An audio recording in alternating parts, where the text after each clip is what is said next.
এখানে সব কিছুর দাম আকাশ ছুলেও কলা বেচারা এখনো সাধ্যের মধ্যেই আছে।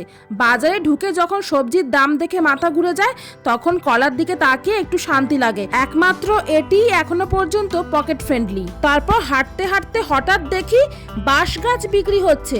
চোখ কচলে আবার তাকালাম। মনে হলো আমি কি সত্যি কানাডায় আছি নাকি আমাদের দেশে।